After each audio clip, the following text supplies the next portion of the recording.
Хочете спробувати їжу з зіркою Мішлен за копійки? Вам треба в Ханой? Ось так от серед вулиці, на цьому манюсінькому стульчику. Яка красунечка. Рамбутан. Ось така краса. А зверху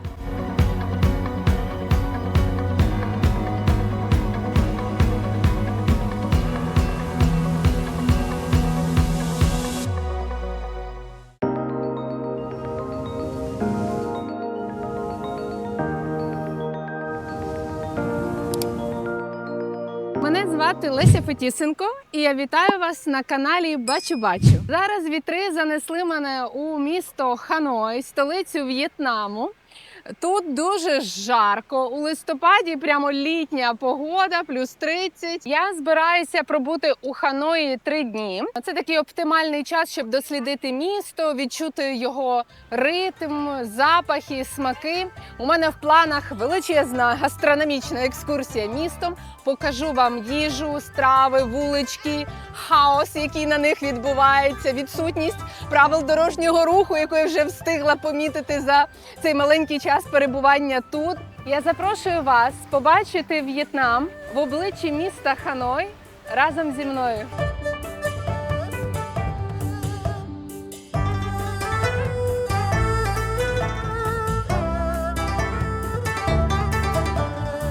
Hello! Мені тут пропонують манго, свіжі фрукти. Бабулечка продає.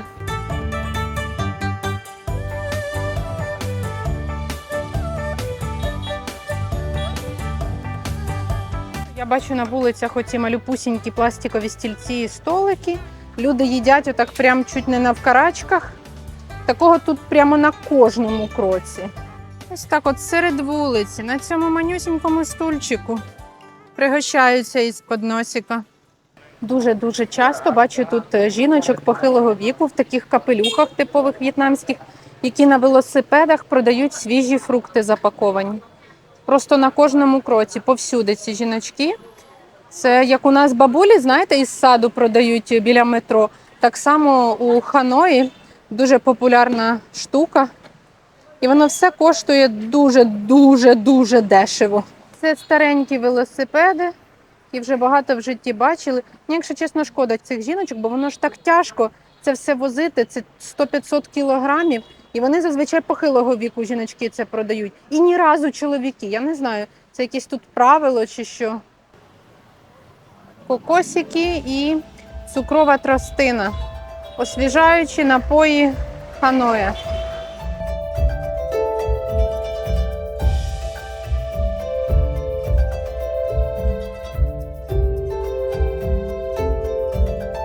Переходити дорогу у Ханої – це окремий вид задоволення в лапках. Тут правила дорожнього руху, вони ніби існують, а ніби їх взагалі не існує. Дорога, транспорт живе своїм власним життям. Всі постійно пілікають, несуться. Просто ці звуки, вони нон-стоп тут відбуваються. Навіть якщо світлофор зелений, це абсолютно не значить, що не буде перти 25 мопедів прямо на тебе. І це пілікання, воно буває безперестанним. От зараз я говорю, що є маленькі паузи між піліканням.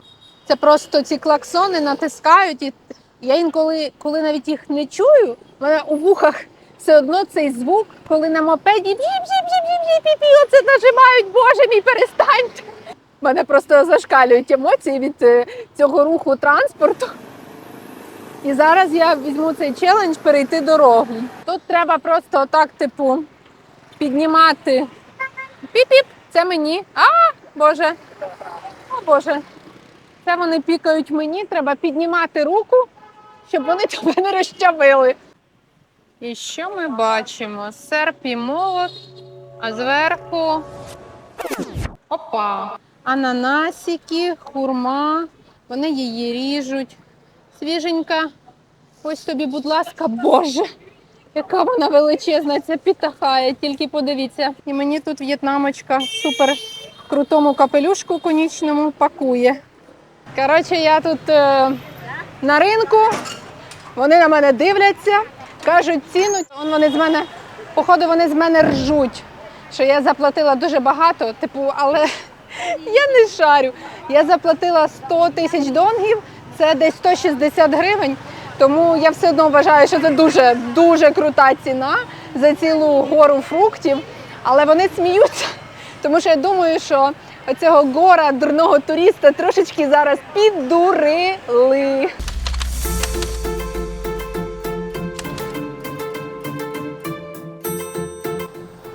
Зараз буде абсолютна екзотика. В'єтнамка продає на вулиці тропічний фрукт, який називається рамбутан. Рамбутан схожий на маленьких колючих червоних їжачків.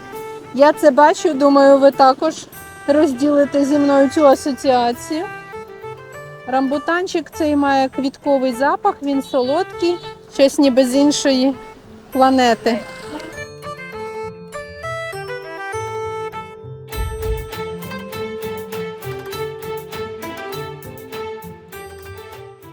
Я зараз в номері вирішила поїсти каштанчики смажені. Це такий теж вуличний фастфуд в Ханої. Така тоді м'якоть, схожа на картоплинку.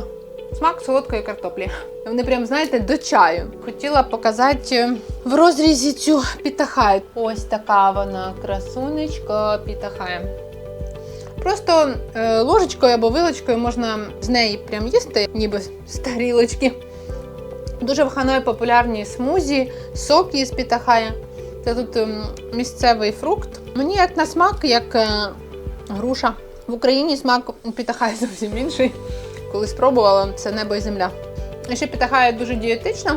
Можна на ніч наїстися, як порося. І потім бочка не виростуть.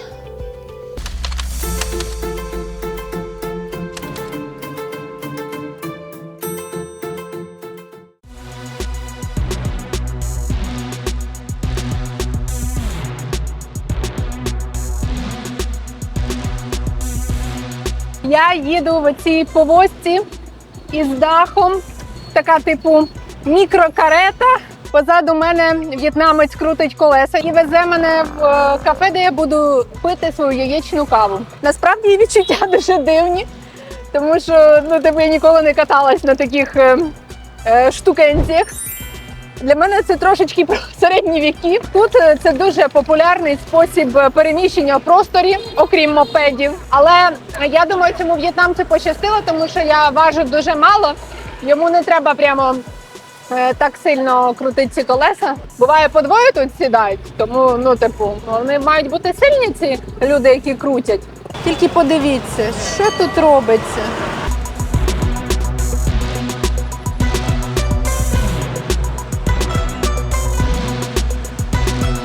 Я всередині ханойської вечірньої двіжухи.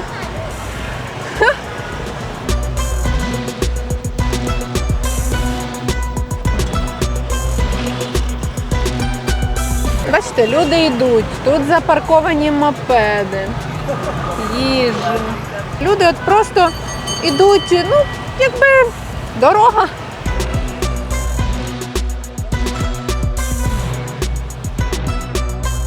А ось переді мною набагато важче було людині, бо там було два здорових мужика.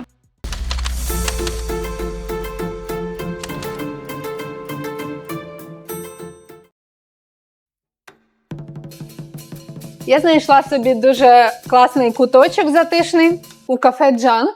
Воно було засноване у 1946 році. Джанг – це саме прізвище засновника, який, увага, вигадав яєчну каву. І це місце, кафе Джанг, вважається саме місцем народження яєчної кави. І яєчна кава стала дуже популярна у В'єтнамі. І не тільки туристи, але й місцеві її дуже люблять. Уявіть тільки, в 46-му до цього рецепту не існувало. Але зараз це прям така гастрономічна принада, всі цю каву хочуть, мастер-класи проводять, як її готувати. І, звісно, я не могла ніяк її оминути. І прийшла сюди на яєчно-кавову дегустацію. Замовила собі цілих 3 різних види. Можна було і більше, але це таки я маю це якось випити. Тому мене чекає какао яєчне, яєчна кава в класичному варіанті та та-да-да-дам, яєчна кава з зеленою квасолею. Боже, Такого я ще не пила. Що вони з цією квасолею зробили, я не знаю. Можливо, вони її перемололи в блендері, але в стаканчику я не бачу шматків квасолі. Подається яєчна кава або холодною, або гарячою, за вашим бажанням. Для мене кава мусить бути гарячою. Я холодну взагалі не сприймаю, тому давайте дегустувати яєчну каву. Ще тут такі манюпусюсінькі стульчики, нібито для карликів. І столи, ну реально, подивіться, мої ноги і цей стільчик. У них традиція ставити мікростільці у в'єтнамських кав'ярнях. Тут на стінах різні картини. А ось і цей славнозвісний містер Джанг, який створив рецепт унікальної яєчної кави. Фото його родини сімейні, чорно-білі. Тут збитий яєчний жовток. Він створює таку дуже-дуже густу пінку. Я знаю, що це мені нагадує. Зараз буде неймовірно ностальгічний спогад. Це мені нагадує Гоголь-Моголь. В дитинстві, коли в мене боліло горло, мені батьки робили Гоголь-Моголь. Теж з яєчного жовтка, цукру. І, здається, там був ще якийсь інгредієнт. І тато збивав цей Гоголь-Моголь півгодини рукою. Тоді не було в нас блендерів чи ще чого. Це були 90-ті, самі знаєте які. І зараз я сиджу в Ханої, п'ю яєчну каву, і вона переносить мене у Прилуки, в моє дитинство, коли в мене болить горло, і мій тато, якого вже немає, робить мені Гоголь-Моголь. Попила яєчної кави, емоції мене захлиснули, спогади мене накрили. Дуже м'який смак, вона взагалі не міцна, в міру солодка. Я думаю, ложечка, щоб зверху легше було цю яєчну пінку з'їсти. Далі пробую. Та я думаю, воно навіть не буде литися, ця кава із квасолею. Текстура заварного крему. Тут прямо якісь маточки. Я відчуваю цю перемелену квасолю. От саме цей варіант з квасолею, він більше як якийсь десерт. Тобто його треба їсти ложкою, так воно не буде питися. Я в захваті. Яєчна кава – це моя любов у В'єтнамі. Я обіцяю, я навчусь її готувати в Києві. Тому що тепер, коли я це попробувала, я не зможу це забути. Я буду це хотіти постійно.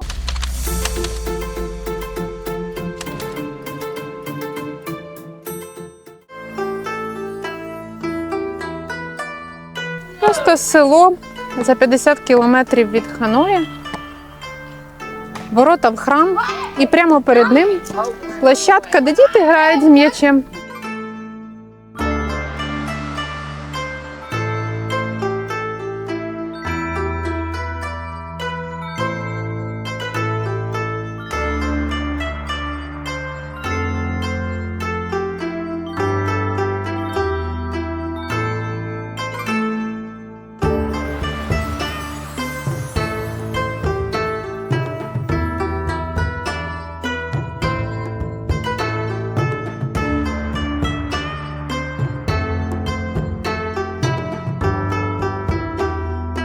Цей листочок треба було вручну розрівняти, і він дуже пахне сіном. Якимсь особливим в'єтнамським сіном. Такими листочками вкривають повністю весь конічний капелюх, але попередньо його треба вирівняти на спеціальній шліфовочній машинці, тому що він зараз виглядає як пом'ятий.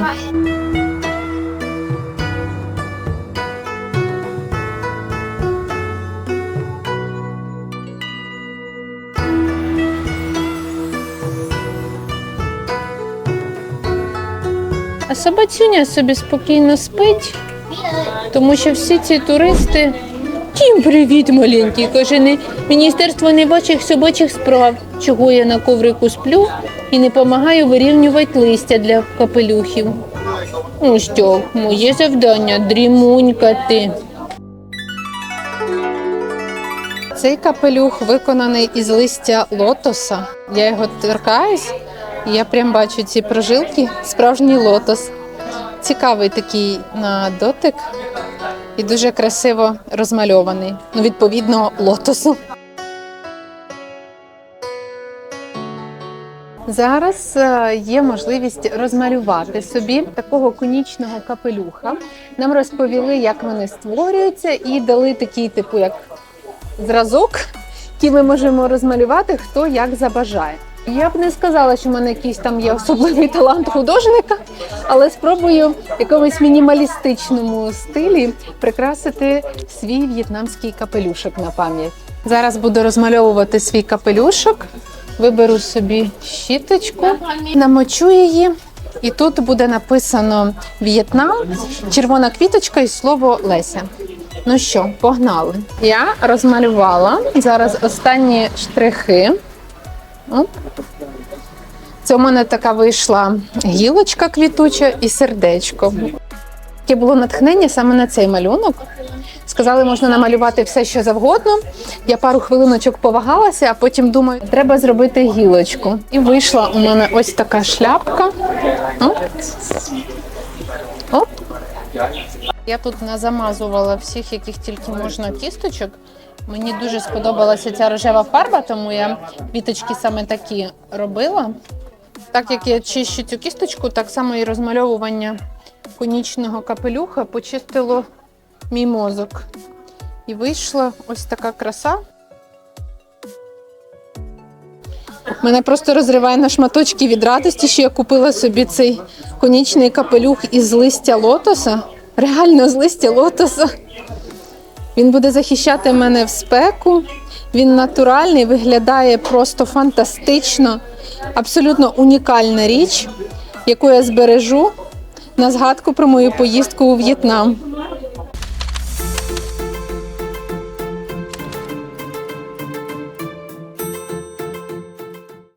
Шок-контент. Хочете спробувати їжу з зіркою Мішлен за копійки? Вам треба в Ханой, у В'єтнам. Зараз будемо пробувати, що тут за смаколики такі. Ціла зірка Мішлен для стрітфуда. Це дуже цікаво. А знизу ми бачимо ось такі от девайси. Так, дивлюсь меню. Тут насправді дуже маленький вибір страв. Бунча, комбо, спрінгроли з крабом, вегетаріанські спрінгроли, класична бунча, рисові ці нудлс, пиво. Ну, пиво не моя тема. І всього тут таких 3 напої. Сік із абрикоса, лимонад і з Dragon Plum. Треба розібратися, що це взагалі за такий екзотичний фрукт. Він тут повсюди продається, сік. Я вперше в Ханої в ресторані з зіркою Мішлен. Якщо чесно, це важко назвати прямо рестораном. Це така більше вулична кафешка. Я думаю, що тут має бути мега смачно. Ну, якщо дали зірку, їх же ж просто так не дають, правильно? Це типу як Нобелівська премія в науці, так само Мішлен в кулінарії. Я замовила купу всього, я дуже голодна. Ось така величезна тарілочка із м'яском, частина бунчі, 2 спрінгрола з крабом, такі вони невеличкі, і, якщо чесно, крабів я там не бачу, але відчуваю на запах. Стаканчик соку із Dragon Plum, це якийсь слива дракона, якийсь дивний екзотичний фрукт, чесник і перець чилі, ціла купа мікролаймів. Ось такі. Це певно, що треба сік вичавлювати. Боже, тут так шумно. Це просто жесть. Ханой – це про шум історії. Просто подивіться на цю тарілку. Моя голова – тарілка зелені, да? Тобто вдвічі більше за мою голову. Бунча – супертрадиційна в'єтнамська страва. Її тут їдять реально кожен день. Це не щось там таке, як у нас там Наполеон на свято. Це реально щоденна страва, як в Україні борщ. Тобто кожен третій день, кожен другий ти будеш це їсти. Значить так, я маю поєднати оцю гору листя. Ще раз, гора листя, гора рису, величезна тарілка м'яса. Полить це все лаймом, але як його поливати? Він же ж треба різати. А, він розрізаний, подивіться. Тепер я буду це вичавлювати і поливати. Тут насправді такі, знаєте, стіни, на яких цвіль. Обстановочка така, знаєте, унікальна. Чисто от в'єтнамська тема. Дуже-дуже брудно. Але зірка Мішлен – це вам не жарти. Брудно, не брудно, цвіль, не цвіль, а їжа, певно, має бути рівня Бог. Так, ну почну із цього дивного соку. Вау! Я в шоці, я взагалі не знала, що я п'ю і що мене чекає в цьому стаканчику. Трошки нагадує лимонад, дуже свіжий смак, не солодкий, як я люблю. І тут плавають оці кульки, схожі на маленький мозок. Боже, що я кажу? Ой, ну, я так бачу. Знаєте, порівняння – це моя тема. Особливо дивні порівняння, інколи чуть дурні. Я люблю таке робити, я все життя така, не зважайте. Мені ще дали, подивіться, що. Схоже, знаєте, як маляткам в такій пляшечці дають, щоб вони не розлили, типу з безпечною кришечкою. Але тут я бачу чесник, бачу перці, і все це залито якоюсь рідиною. Навіщо це? Я не знаю. Може, це треба рис цим поливати? Коротше, у мене обід із дуже багатьма незрозумілими вхідними даними. Ложечки тут, щоб пити бульйон, ось такі. Почнімо. Із цього краб-рола.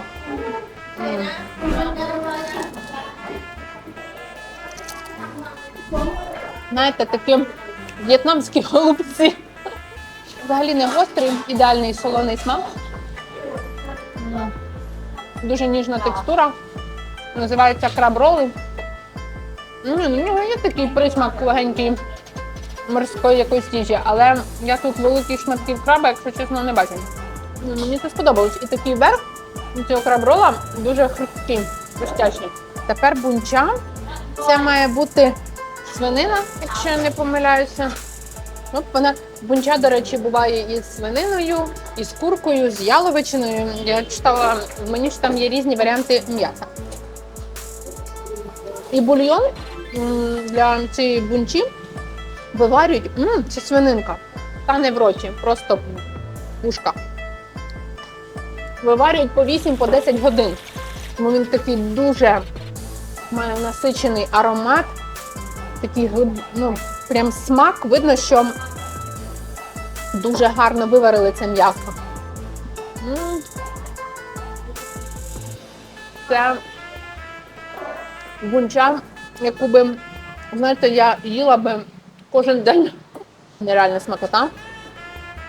Тут іще плавають роли, завернуті в якісь листочки. Це все частина страви бунча. Тобто це не тільки саме м'ясо, тобто все гора зеленого листя, м'ята, листя салату, рис, м'ясо, бульйон. Це все складові страви, яка називається бунча. Бульйончик – це просто вибух смаків. Чому вибух?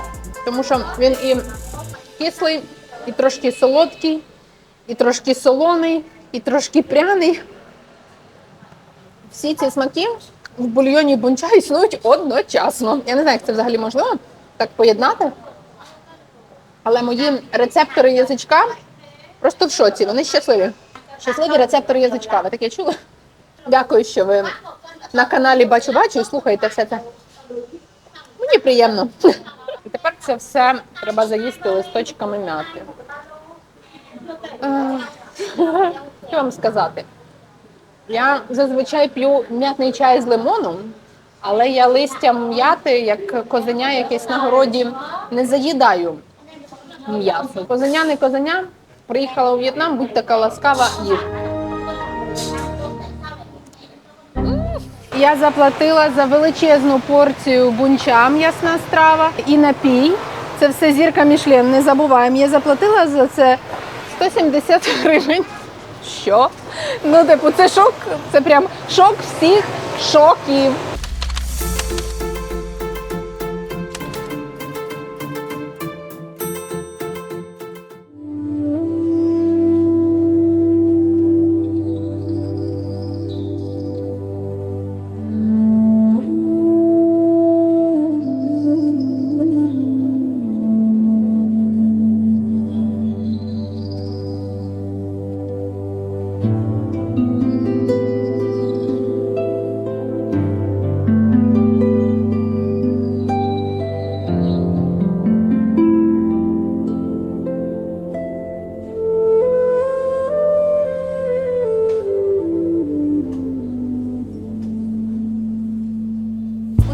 кварталі випадково натрапила на невеличкий буддистський храм. Він абсолютно не позначений на карті, не можу дізнатися його назву, але тут все таке мініатюрне, дуже-дуже автентичне, цікаве. Стоїть ось така ваза, палички ароматичні. Короткий лайфхак, як наскрізь пропахнутися оцими в'єтнамськими ароматами. Поставили тут штук 10 цих свічечок у вазі для богів. І вони дають такий сильний дим, такий запах, що я думаю, моє волосся буде найближчі 2 дні пахнути буддизмом. Тут є, звичайно, ящичок для донатів, де написано, можете класти гроші сюди. Собака-дракон.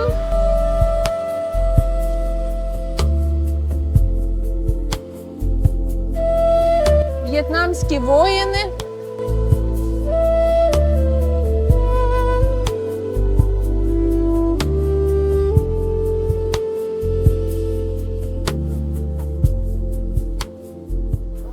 Ось я в конічній шляпі, традиційній для В'єтнаму. Зараз на цій полянці в селі, де виробляють із бамбуку ароматичні палички.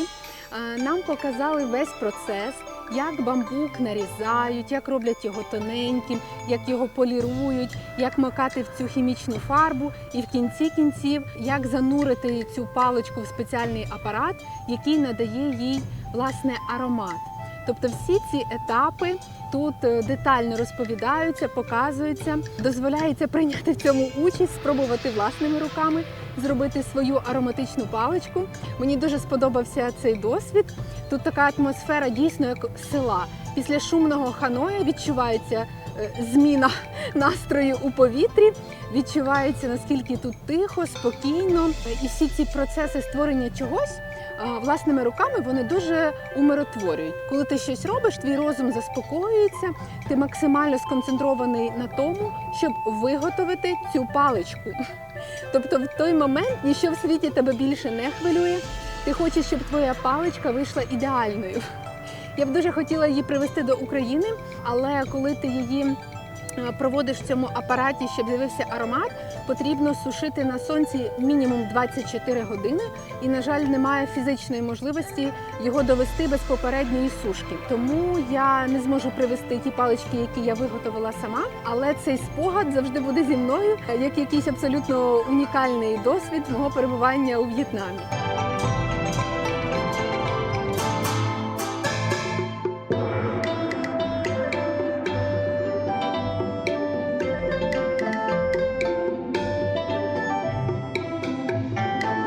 Це фабрика по створенню капелюхів із бамбука. Тут такий шум, такий гул стоїть.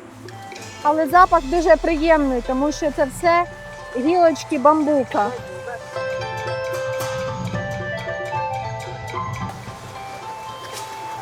What? What? Oh my God! Once again!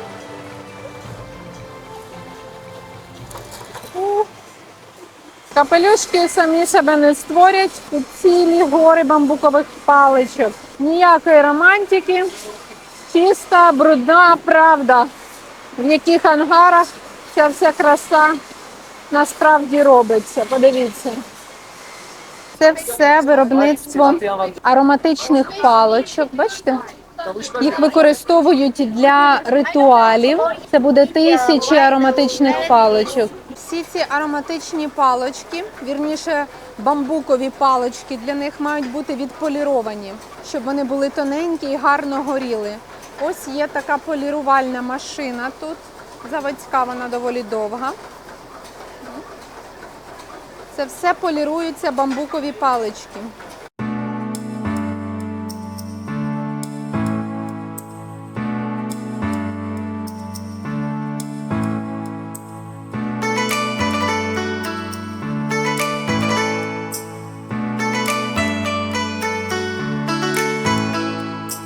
Це все аромати, яким додають до цих паличок, щоб вони пахли тим чи іншим запахом. Нам тут пояснили, що живим можна давати 2 палички або 4, а не парні для Будди. Тут якісь вже пішли релігійні штучки в нас. Так, зараз будемо на цю паличку наносити кавовий аромат. In the hole, in the hole. In the hole. Оп. You have to Oh my God. do one more time, okay? Паличка. Зараз вона буде пахнути. Оп. And can I take it? Та-дам! Вона має сушитися ще цілий день. Пахуть. Оп. Thank you. Зараз я знаходжусь на такій полянці у селі, де виробляються ароматичні палички. Вони зробили тут фотолокацію, де тисячі зібраних у пучки ароматичних паличок із бамбука. Вони виглядають так мило.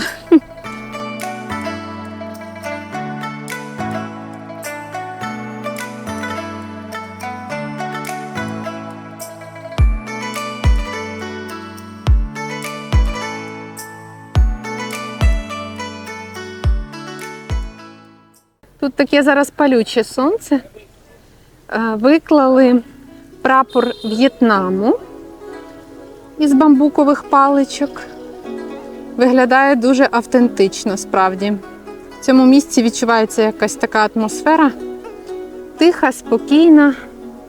Повсюди запах бамбуку, тому що його тут полірують, його тут витягують, розрізають, роблять з ним всі необхідні речі, щоб бамбук перетворився в ароматичні палички і роз'їхався по всьому світу.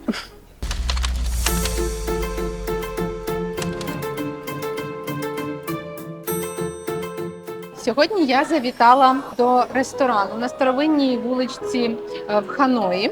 Це особливе місце. Заклад називається Bed Prime, і він отримав цілих 3 відзнаки від асоціації Мішлен. На секундочку.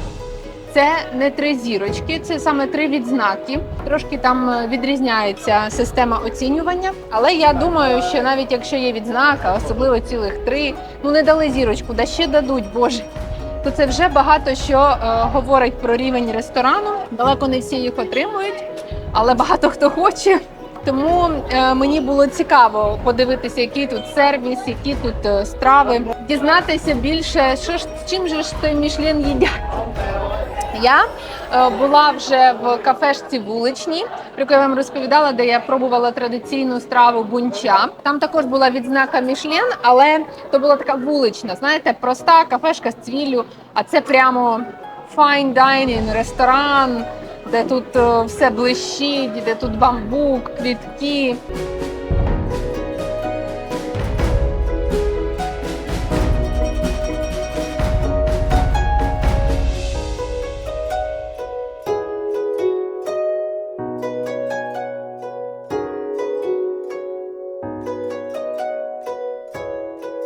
Знаєте, такий от прям ресторан.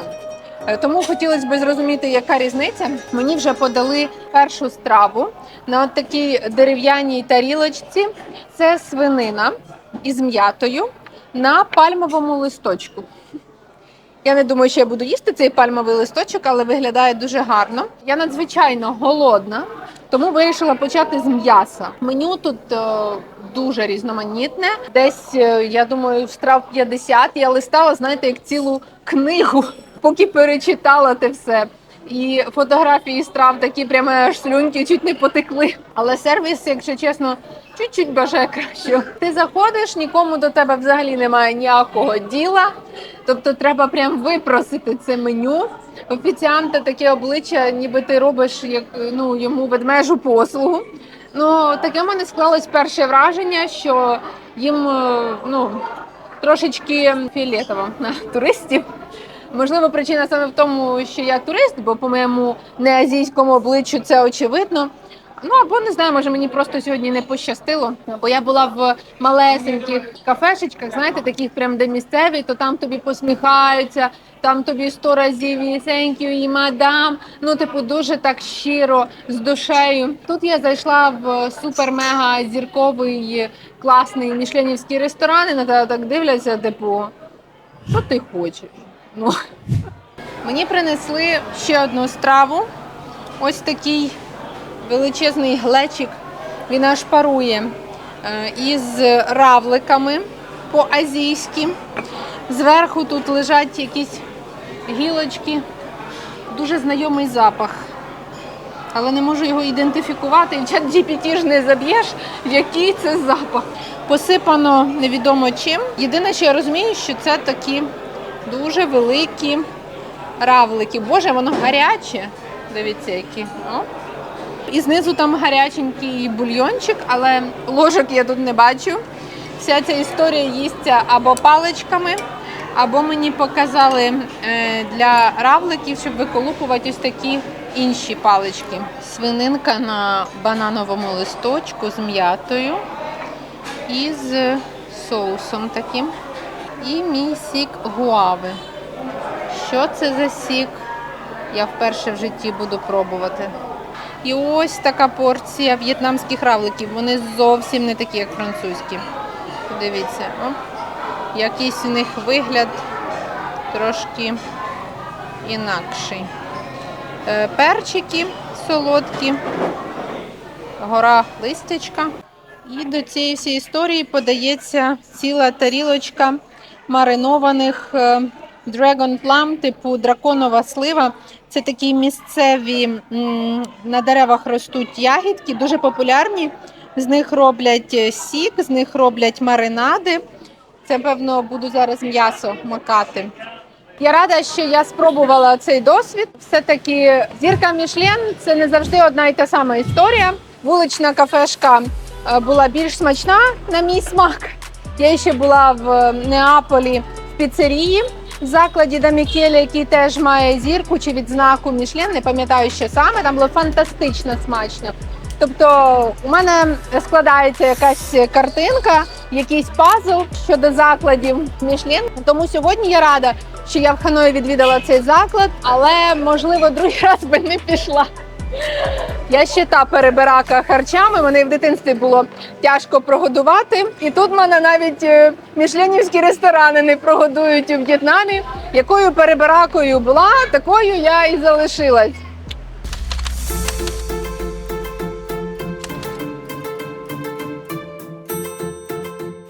Я в центрі Ханоя, в парку, біля входу в конфуціанський храм Гоксон, правильно, здається, так він називається. І тут мене вітає така чарівна біла тигриця. Я дуже люблю тигрів. У мене навіть вдома на поличці біля ліжка стоїть фігурка тигриці. Настільки сильно я їх люблю, тому для мене це майже мій родич, розумієте? Підійду до неї поближче. Яка красунечка.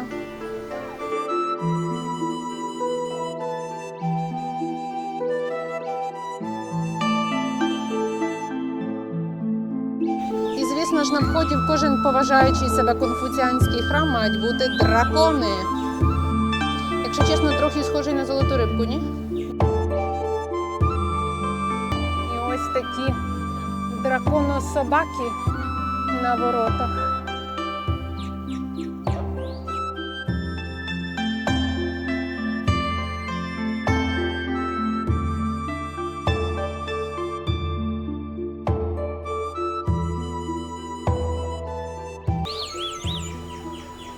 Якщо що, це не пташки так співають, це спеціальні музичні інструменти, ти в них дуєш і вони видають цей звук. Ось тут чоловік це робить. В'єтнамські пташки. І, звісно ж, тут є така капличка, де ставлять ароматичні свічки, щоб задобрити богів. Вона трошечки ще там тліє. Вони моляться, ставлять свічку, махають нею. Це цілий ритуал. Мені пощастило його побачити у виконанні простих в'єтнамців прямо серед вулиці.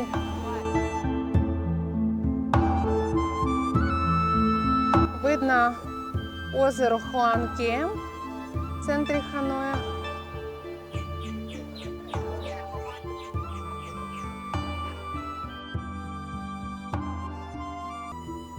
Зараз дощова погода, то, можливо, видно крапельки падають на воду. Ханой – це не тільки старий квартал, це і висотки сучасні, які ви бачите позаду.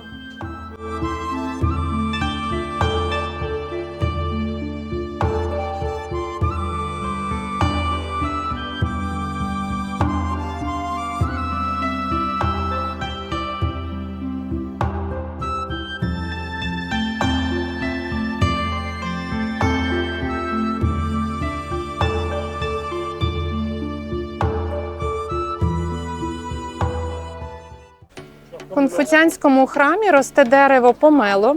Я вперше бачу, як воно в живій природі. І ось тут уже висить такий фрукт серйозний. Це я нюхаю помело. Я його не цілую, я його просто нюхаю. Пахне божественно. Свіже помело з гілочки. Так би і зірвав, але не можна, тому що це священний храм, ну, самі зрозуміли, так?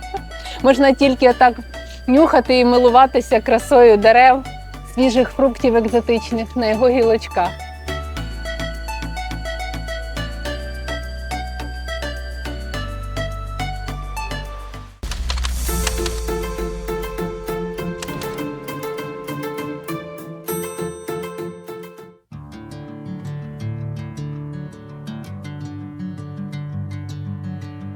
Нарешті я дійшла до знаменитої вулиці Ханоя, яка називається Train Street, тобто вулиця Потяг. І як ви думаєте, чому вона так називається? Па-ба-ба-ба-бам! Тому що тут рельси прямо посеред цієї вулички. І ми всі йдемо прямо по цим рельсам. Так, це ось відстань столика і відразу цих рельс. Всі оці люди, вони всі чекають, коли приїде потяг. Уявіть, оце тут їде потяг і тут столики. Ну, типу, наскільки близько. Це, можливо, такий трошки адреналін, полоскотати собі нерви. Але нібито цей потяг ще нікого не збивав. Ну, але це не точно. Це супер-мега туристичне місце. Тут постійно купа народу. Ціни тут завищені в галактичних розмірах для білих туристів, які хочуть на це подивитися, на цю розвагу. Але на цей столик можна і не сідати, можна просто прогулятися вздовж. Кафешки дуже прикольно оформлені, з такими видумками, з такими класними азійськими дизайнами. Дуже багато ліхтариків, дуже багато сяючих гірлянд. Ну, знаєте, така майже новорічна атмосфера насправді. Якби мене просто так викинули в цю точку без попереднього знайомлення, я б подумала, що тут зараз буде Новий рік. Взагалі мені тут подобається, тут якось так по-особливому святково настрій задається. Хоча, проїде потяг по вузенькій вулиці. Ну, скажуть всі, як близько. І що тут такого? Але люди всі, походу, кайфують від цього, чекають цей потяг. Я бачила, як він проноситься, коли ще тільки підходила до вулиці. І як люди всі почали там пищать, верещать. Тобто це якась така незвичайна ханойська розвага. Це вийшло не спеціально, випадково. Тобто спочатку так побудували цю платформу, потім навколо неї кафешки, потім тут стали збиратися люди, пішло-поїхало, і воно просто взяло і перетворилося в туристичне місце. Тобто так задумано не було, потяг для туристів і платформу не будували. Так воно якось само часом вийшло. Але тут атмосфера супер автентична, ці всі прапорці, подивіться, все сяє. Всіх якась така на лицях радість, ніби зараз вони побачать цей потяг, і знаєте, все життя зміниться на краще. Але воно і добре, коли ти в щось таке віриш. Я зараз йду прямо по рельсам обережненько, і якось в мене оця радість інших людей в мене переливається. Але я думаю, ця радість, знаєте, з чим пов'язана? Тут всі п'ють алкогольні коктейлі. Просто так сідати за столик і чекати, поки приїде потяг, не можна. Так вони не дозволяють. Треба обов'язково замовляти. Ну і люди, я бачу, тут замовляють алкогольні коктейлі. Уже свистить цей працівник, махає, щоб всі відходили. Певно, що зараз буде потяг прибувати. Цей чоловік проконтролював, щоб всі зійшли із рельс. Я підозрюю, що через пару хвилин прибуде потяг. Одна із кафешок навіть має цей потяг зображення на стіні. Ой, я чую, як він пікає. Звісно, тут іде вулична торгівля, сувенірчиків. О, Боже! Це він свистить, щоб відійшли з рельс. Якщо життя дороге, мусять відійти, бо зараз буде їхати. О, їде.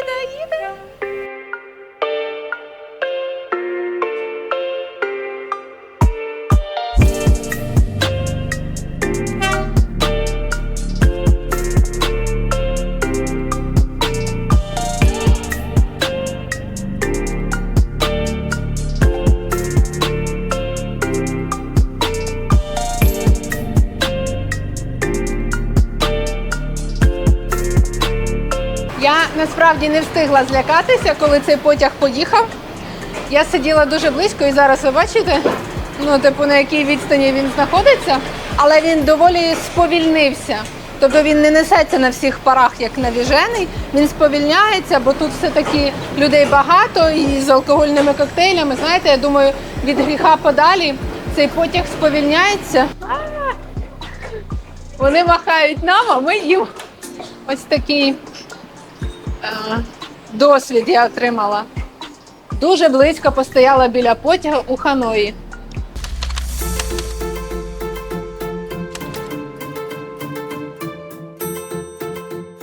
У мене в руках квиточок в тюрму Хуало. Вона називається іще трошки по-іншому Maison Centrale. Всюди ці прапорці комуністичні, серп і молот. Ніяк не можу до них звикнути. Я знаходжуся на території музею, який раніше був тюрмою. Так, тюрмою. Можна сказати, що я фактично в історичній тюрмі, яка називається Хуало. Чому Хуало? Це в перекладі з в'єтнамської пічка, топка. В цьому районі робили глиняні вироби, печі, і лише потім тут забабахали тюрму. Хто це зробив? Французькі колонізатори в кінці 19 століття, на межі прям 1896-1900, тобто вона відносно молода. Тут були політичні в'язні, далі тут були американські солдати полонені під час В'єтнамської війни. І ще, знаєте, так з сарказмом називали Ханой Хілтон. Хілтон – один з кращих готелів, вважається в Штатах. Тюрма, так як і кладовище, є частиною людського життя, абсолютно невід'ємною, на жаль.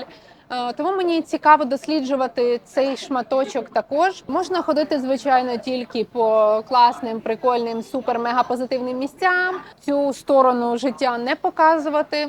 Але я вважаю, що треба показувати все, досліджувати все. Така експозиція дуже моторошна. Їхні ноги в кайданах в'язнів, але в руках все одно книга. Мені тут важко морально знаходитись, тому що це місце дійсно пам'ятає весь цей біль і жахіття, що тут траплялися.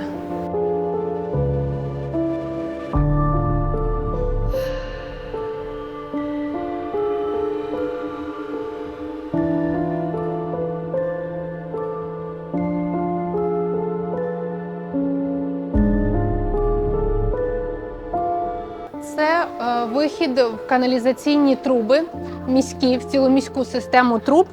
Ось тут в'язні пролізли, спустилися і змогли врятуватися. Але, звичайно, це було тільки декілька з них, тому що ці місця не залишали просто так, вони охоронялися. Але деяким все-таки вдалося перехитрити охоронців і врятуватися. Насправді, коли я думаю про це, що твоє життя може бути на волоску, ти шукаєш будь-який шлях, щоб своє життя врятувати. Навіть можеш полізти в каналізаційну трубу, бо знаєш, що в цьому пеклі в тебе взагалі 0 шансів, а там є хоч 1/1000 вірогідність, що ти будеш жити далі. От в такі моменти я розумію, наскільки легко може бути, коли тобі не треба з цим всім боротися. Коли ти не політичний в'язень, коли ти можеш вільно пересуватися в просторі, коли ти можеш вільно висловлювати свої думки, свої погляди, свою життєву позицію і знати, що в ніяких хуало тебе за це не посадять.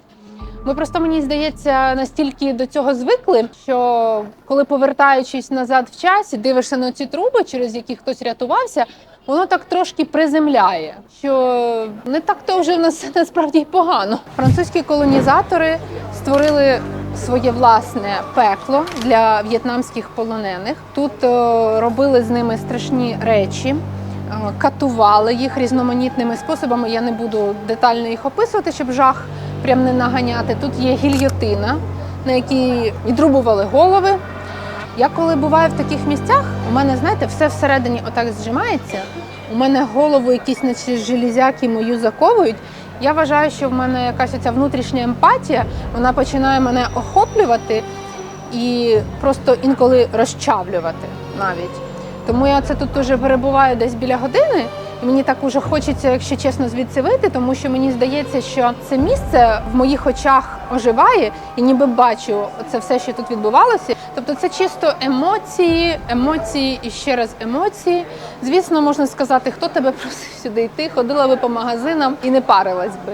Але я люблю відчувати різні емоції, я хочу бачити правду про країну. Якщо я приїхала в В'єтнам, правда – це не тільки красиві конічні шляпки, екзотичні фрукти і гарна погода. Правда про В'єтнам – це ще величезна війна з американцями, це французька колонізація і в кінці кінців це одна з найбільших на той час тюрем Хуало. В моїх подорожах на каналі «Бачу-бачу» ви зможете моїми очима поглянути не тільки на рожевих єдинорогів, на якісь суперприкольні туристичні позитивні моменти, але ще також я буду вам показувати тюрму і інколи якісь страшні речі теж, тому що я так бачу.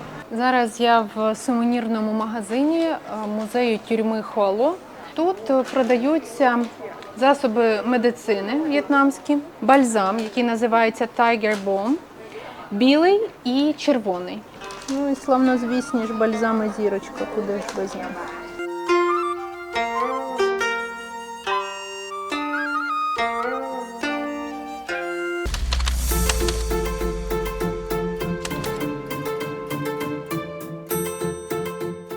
От я і закінчила свою поїздку в Азію, майже 2 тижні, Сінгапур, В'єтнам.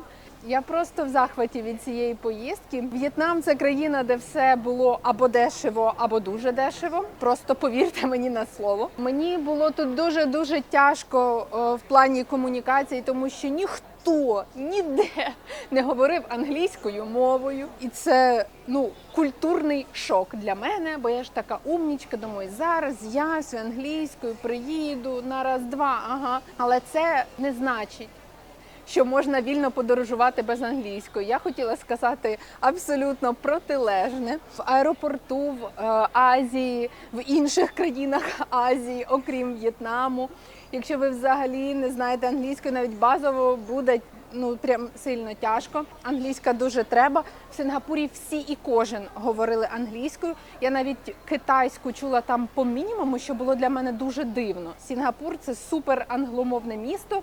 І ось там би вона вам сильно пригодилась. Тому, якщо ще не знаєте досі, де ту кляту англійську повчити, я рекомендую Savvy Language School, онлайн-школа з будь-якого куточка світу. Можете приєднатися до онлайн-уроку і буде вам щастя.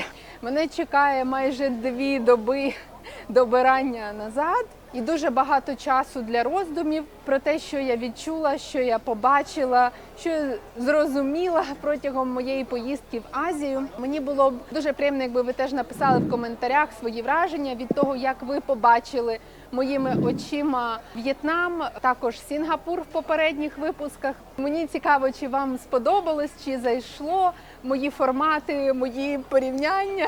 Буду дуже вдячна за відгуки. Що для мене В'єтнам? Дуже багато шуму. Ханой просто мільярд децибел шуму. Ніньбінь – це моя любов, я в повному захваті від цього місця. Буквально 2 годинки їзди від Ханоя, і ви в дикій природі, нереальної краси місцях, гори, ріки, джунглі, тиша. Бухта Халонг – це іще 2 годинки від Ханоя. Трошечки переоцінений курорт, якщо чесно. Там дуже красиво, але ці тисячі корабликів, людей просто, наче в київському метро в час пік. Хоча я була вражена красою печери, це найбільша печера, яку я коли-небудь бачила, вона гігантська. Із всього В'єтнама найбільше, звісно, мені сподобався Нінь-Бінь із його красотами. Ось такі от вам коротенькі самері по В'єтнаму. І я думаю, що я маю бігти, бо вони не мають права без мене полетіти в Китай. Thank you! Вони махають нам, а ми їм. Тільки подивіться, що тут робиться. Яка вона величезна, ця Пітахая.